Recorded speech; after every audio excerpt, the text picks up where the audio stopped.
on, guys? It's your boy John the Liquidator coming back with another video, and we have to turn the heat back on in regards to Cathy Englebert. Guys, for this one here, we got to go all the way up to New York. Let's get it. Let's go. Hold on, wait a minute, dog. Y'all thought we forgot about Cathy. Cathy, we ain't forgot about you. We back at your door. You still got a job. It's been a couple weeks now, and Cathy's still employed. Hold up, wait a minute. Time to turn the heat back on, and that's what we finna do today. Articles are starting to come out. We got more footage that is starting to reemerge in regards to Cathy Englebert and her distaste, her disdain for none other than superstar player Caitlin Clark. Now, we ultimately know Cathy allegedly stated that she didn't say those hurtful things about Caitlin Clark. I beg it different. I feel like she definitely did. Now, Adam Silver seems like he's been stepping up, stepping in. Maybe he might have got a phone call for yours truly. I don't know. But the way it's looking like Cathy Englebert could possibly still be the commissioner moving forward. Now, word on the street, like I was hearing, was that they was trying to find her replacement. Well, it's been a couple weeks, man. Now, I do know, everybody got to go through their due process, interview, stuff like that. But at the end of the day, we need answers in regards to Cathy. Because Cathy do not need to be the commissioner, bro. Based off everything we have seen, guys, I don't think she need to be the commissioner at all. But with that being said, let's check out this article right here, because I'm not the only one that feel this way. Essential Sports ultimately feel this way as well. Cathy should definitely not be employed right now, at least with the WNBA. WNBA Commissioner Cathy remains untouched despite discontent extending past Caitlin Clark and others report, bruh. Now, barely most Nafisa Collier have slept the nights after her 4.5-minute statement on Cathy Englebert leadership and attitude toward WNBA players. And when she delivered this in her exit interview, what followed was a storm from player, fans, and media. It looked like half of the W agreed with Collier and even Stephen A. Smith, who asked Cathy to resign. Now, that is what I thought was ultimately going to happen. Yet, days passed and nothing changed. However, a new perspective has been added to the debate. It all came after Cathy received harsh treatment from the fans when she delivered the final trophy to Las Vegas Aces. Now, we remember when that trophy was presented, fans was in the stand booing Cathy very vividly, flipping her off to the point that ESPN had to blur out the damn screen.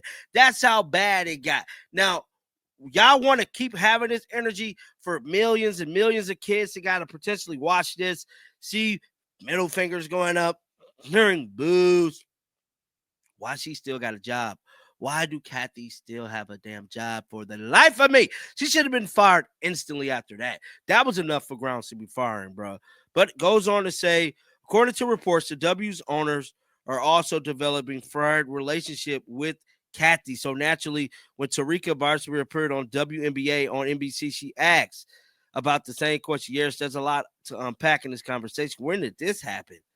Oh, wow. And yes, it's not really hard to understand what will happen. Well, everything in the W revolves around money. Players want their money. Owners want to make money.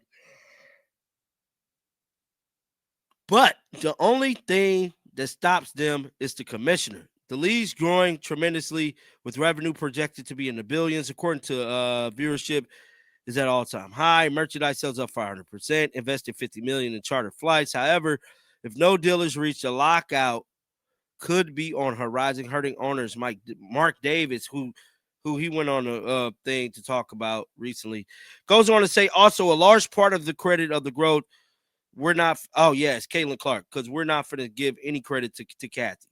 Cathy don't need no credit for any of this. Now, this is something right here, too, that is sticking out to me because we all remember this. I want to play this for y'all. From now. I noticed when you're asking about Caitlin a lot, you bring up other rookies as well. No league's ever about one player. That player could get hurt or whatever. So I think to get hurt, guys, Cathy made a business decision. I think she made it before Caitlin Clark got there. I think, I ain't finna go back and look. But Cathy sold 16% of of the league, not a team, of the league. 16% of the league. From my understanding in my research, that 16% that Cathy sold is worth $400-something million, bro. $400-something million, bro.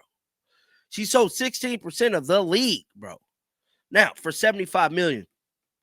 She claims that this sale was to help the league move forward and to help, get some money for the league because they needed some money. Now, if you were somebody and Caitlin comes along and she's booming, upping the value of the league. Now, you would think that would make your decision to sell 16% of the actual league to be a dumb one.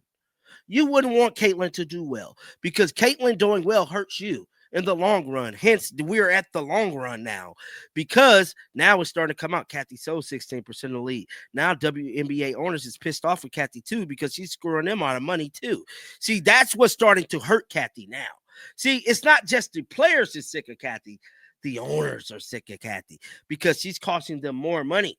See, they could have had more money had she not sold 16% of the league. See, that's the topic in it all. That $400-something million could have been divvied up. But no, she sold 16% of that league. That's where the issue was coming in with the owners. But let's finish this. I think it's just to give recognition that in sports, people watch for compelling content and rivalries. And you can't do that alone from now. I noticed when you're asking about. Yeah, then she was talking about the drama, which we all remember that. We all remember the drama. But I'm here to tell you guys, it is not looking good for Cathy. And here we go, right here. The growth has happened. Back in 2022, the league secured $75 million in first ever capital raise. Then it saw $920 million in new franchise fees from teams. See, all of these decisions and all of these things Cathy was doing, it made sense then, but Cathy had no anticipation of the league growing as fast as it did. I don't think anyone knew the league was going to grow as fast as it did. But now all of those bad investments is coming back to haunt the WNBA, hence why Adam Silver is coming in, kind of possibly negotiating media deals, kind of possibly hopefully putting together this China deal. Cathy is losing her power. But not only losing her power, Cathy needs to lose her job. Guys, it's not just the players. It is the owners that have an issue with Cathy. I want to know you guys' thoughts in the comment section right now. And I told you, I'm staying on top of this. First, want to talk about this story. But, yeah, the WNBA owners look like they could be fed up with Cathy as well. Her days has been numbered from what I'm hearing, but I thought it would be sooner than later. I think it's been close to a week to the end of this WNBA championship. So, we have to wait and see. Definitely let me know your thoughts down below. Keep them bells on, man. I will be back with another one. And until next time, dog, y'all already know. Shake the headers off. I'm out of here, bro. Peace out.